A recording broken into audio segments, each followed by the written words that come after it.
자, 지금 그림에서 원이 4개가 이제 서로 접해 있습니다. 그죠?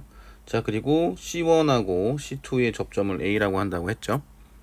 자, 이때 C3를 움직이는 점 P랑 C4를 움직이는 점 Q에 대해서 AP 벡터 더하기 AQ 벡터의 크기의 최대값을 물어봤어요. 이런 식으로 두 벡터의 합의 크기에 대한 부분을 물어볼 때 사용할 수 있는 방법 중에 하나는 벡터를 분해를 하는 방법이 있거든요. 벡터를 분해를 할 때는 최대한 좀 일정한 게 많게끔 분해를 하는 게 좋습니다. 자, 그게 무슨 소리냐면 일단 원이 나와 있기 때문에 일단 원은 기본적으로 반지름이 일정하잖아요. 그래서 원의 중심을 이런 식으로 잡아 볼게요.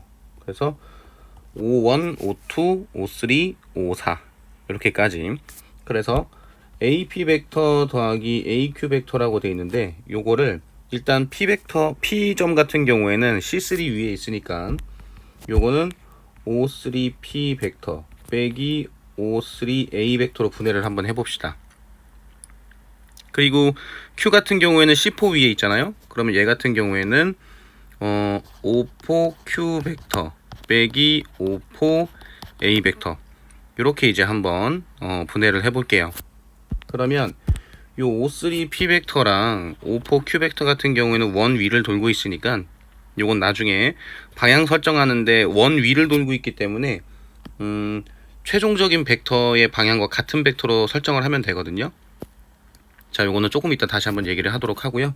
일단 남은 자 AO3 벡터 더하기 자 요 부분 있죠? 요거를 방향을 좀 바꿀게요. O3A 벡터 같은 경우에는 AO3로 이제 바뀔 수 있을 거고 이거는 AO4 벡터 이렇게 이제 바뀔 수 있겠죠. 그죠? 그럼 이제 A가 여기 있는데 이 AO3 벡터 같은 경우에도 벡터를 좀 분해를 해 볼게요. 그리고 AO4 같은 경우에도 벡터를 분해를 해볼 겁니다. 일단 AO4는 이렇게 돼 있잖아요. 요 벡터. 그죠? 그럼 요거를 뭘로 분해할 거냐? O2로 분해를 해 볼게요.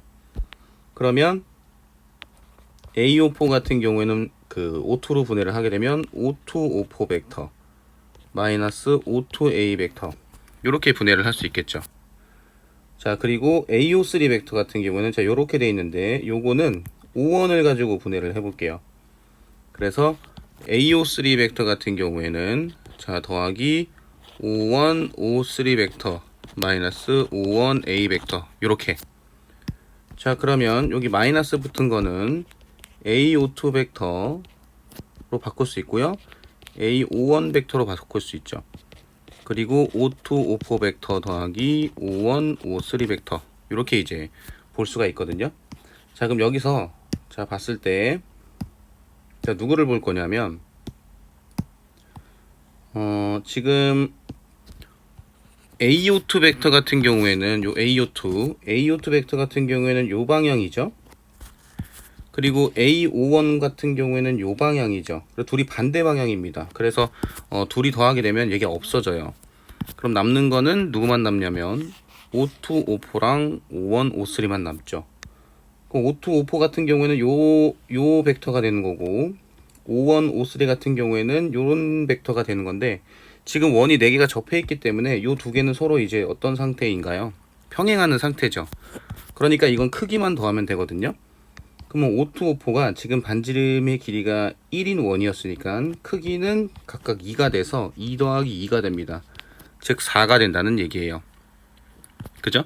그러면 요 두 개 있죠. 요 두 개는 합쳐서 얼마가 나오게 되냐면 4가 나오게 된다는 얘기죠. 그럼 나머지 이제 뭐만 남냐? 나머지 이제 그러면 AP 벡터 더하기 AQ 벡터에서 일단은 크기를 구하는데 4는 일단 하나는 나오게 되는 거고 남은 게 지금 O3P 벡터랑 그 다음에 O4Q 벡터잖아요. 근데 이것도 원 위를 돌고 있기 때문에 이 O3P 벡터 같은 경우에는 O1, O3랑 방향이 어떻게 되면 되냐? 그냥 같으면 되죠. 반지름이 일자리고 이렇게 같으면 됩니다. 마찬가지로 O2Q 같은 경우에도 방향이 서로 어떻게 되냐면 같으면 되죠. 그죠?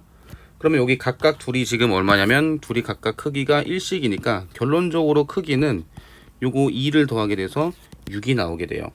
그래서 정답은 2번입니다.